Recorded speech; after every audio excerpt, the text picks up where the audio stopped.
Well, good morning. And as I begin, I want to acknowledge that a good chunk of today's message has been adapted from a sermon by Nathan Nettleton, a preacher down in Melbourne. So if you find it a helpful message, let that be a reminder to us that good things can come up over our southern border after all.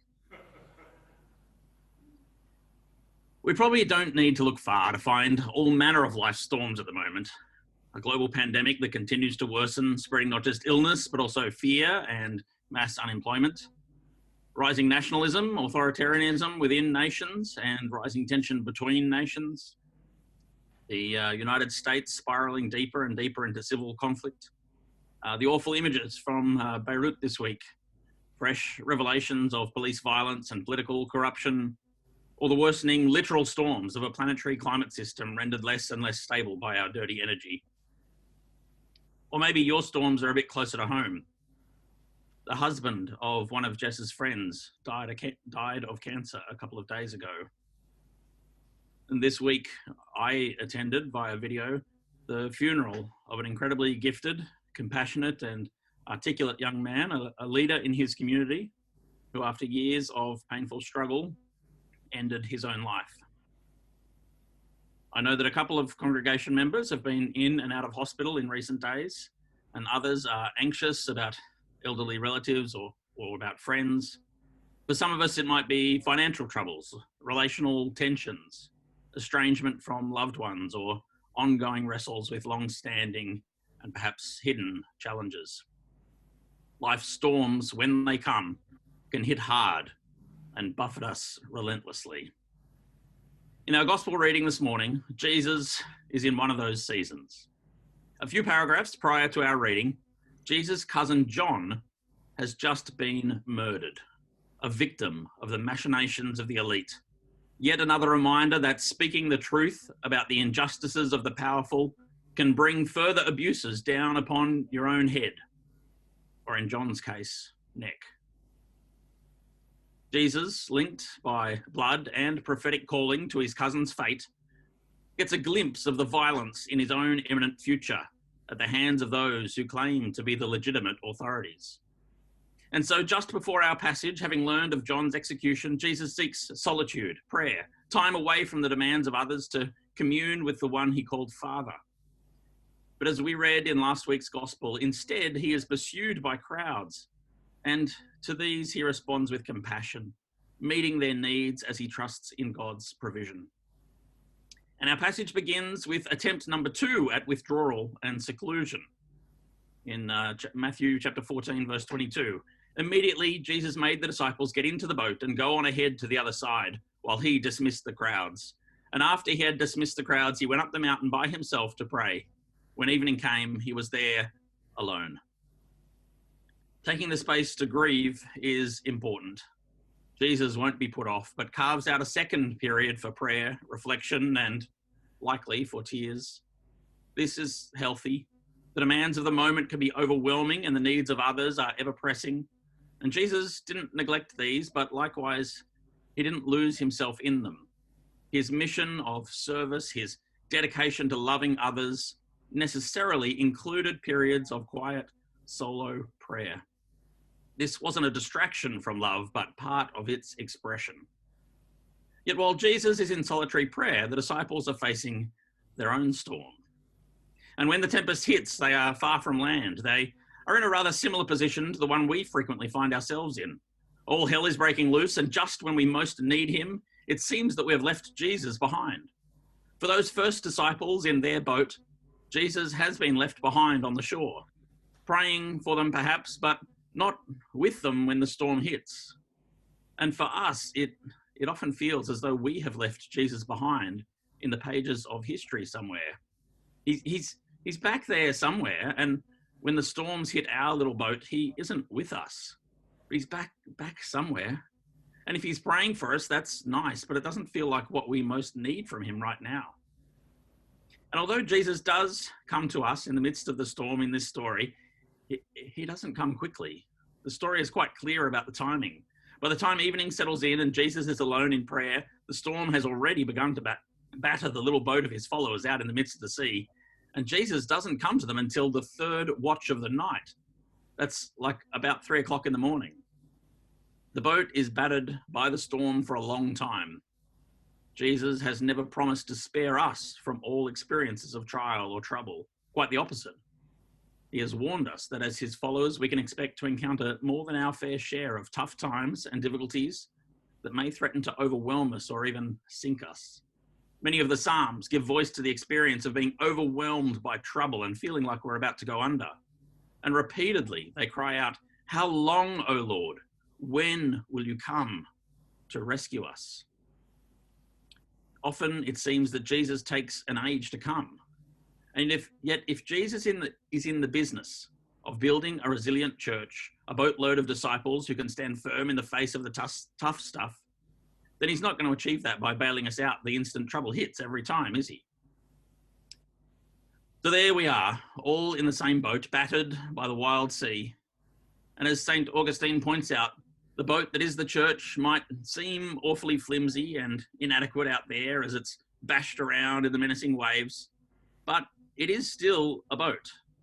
The boat may well be in real danger on the water, but we may be in even greater peril without it. So perhaps we should stay in the boat and call upon God. But then sometimes when we do call upon God, our first reaction is that God's arrival is more terrifying than the apparent absence had been. In our story, Jesus comes walking on the wild waves, and the terrified disciples cry out in fear, "It's a ghost!" And perhaps we do that. We want help, but we want it to come in nice, genial ways that soothe and calm us, not in ways that confront us with new realities and disturb all our conceptions of where God is and how God acts. We want God to remain in heaven and pull a few strings from a distance and sort things out in our favor. We don't want a man striding through the wild, stormy sea.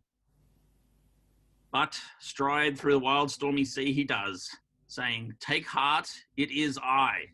Do not be afraid." And it's then that the story really begins to grapple with our questions about the nature of faith in the midst of stormy times. Peter, who often acts as something of a leader amongst the disciples, calls out to Jesus saying, "Lord, if it is you, command me to come over to you on the water." And Jesus says, "Okay, come." And Peter's up and over the side and is soon in need of rescue, for his faith has failed and the waves are only too ready to swallow him.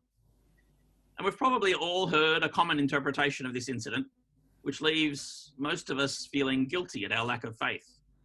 What we've often heard is that Peter, as bold as he so often is, was showing commendable faith in seeking to join Jesus in walking on the waves, and that it was only his failure to keep his eyes on Jesus and keep trusting that caused him to sink.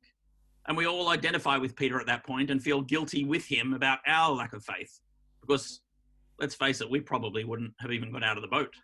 And if we had, we'd have certainly sunk at least as quickly as he did. Oh, we of little faith. But is it really the case that Peter's faith is demonstrated in his willingness to get out of the boat? Or might that be a sign of something else? It seems to me more likely that Peter's failure lay in his willingness to jump ship in the first place. You see, Peter is never simply an example of faith in the gospel story. He is the leading disciple, but he is also frequently an example of how easily disciples can succumb to the temptation to get it all wrong. For instance, he's the disciple who first identifies Jesus as the Messiah, but he's also the one who just minutes later causes Jesus to say, "Get behind me, Satan," when he so disastrously misunderstands what being a Messiah means. Peter can be the exemplar of faith one minute and the agent of the Satan the next. And did you notice what Peter says when he calls out to Jesus on the waves? "Lord, if it is you, command me to come to you on the water." Did you hear it? If it is you. Jesus has just identified himself. "It is I. Don't be afraid." And Peter says, "If it is you." Who else in the gospel story addresses Jesus saying, "If you are the Son of God"? That's right, in the temptation in the wilderness. The Satan says, "If you are the Son of God, do this. If you are the Son of God, do that. Lord, if it is you, prove it by commanding me to come to you on the water." And perhaps with a "here we go again" shrug of his shoulders, Jesus says, "Come on then." And Peter's over the side and learning his lesson. Jesus rescues him again and chides him, saying, You of little faith, why did you doubt? But perhaps he is not referring to a doubt about the wave's capacity to hold him, but the doubt that caused him to jump ship in the first place, the doubt that caused him to say, if it is you, the doubt that made him unwilling to wait in the boat with everyone else until Jesus arrived. Because it's clear that Jesus was coming to get in the boat. And when he does get in the boat, the storm subsides. So perhaps when the storm hits, true faith is not the daredevil bravado that says, I can be special and take on the waves alone without need of the boat. Perhaps instead, true faith is the resilience to stay in the boat that Jesus told us to get into in the first place, and to trust the boat, flimsy though it may feel, as the storm rages around us, even if Jesus seems a long way off when we need him. Perhaps real faith is the capacity to keep trusting that even though we are in the boat with a bunch of flawed people who are no better at believing than we are better off in the boat than out of it. And that Jesus will come when we have learned what we needed to learn and been shaped as we needed to be shaped by the experience of being in the storm together. And that when he comes, he will not be wanting us to jump out of the boat, but that he will get into the boat with us and bring us safely to shore. Let's pray. Jesus, in life's many storms, may we know when to seek renewal in solitary prayer and when to receive the care and solidarity of relationships and of community. Jesus, our boat is small. The waves are large. Come quickly. Amen.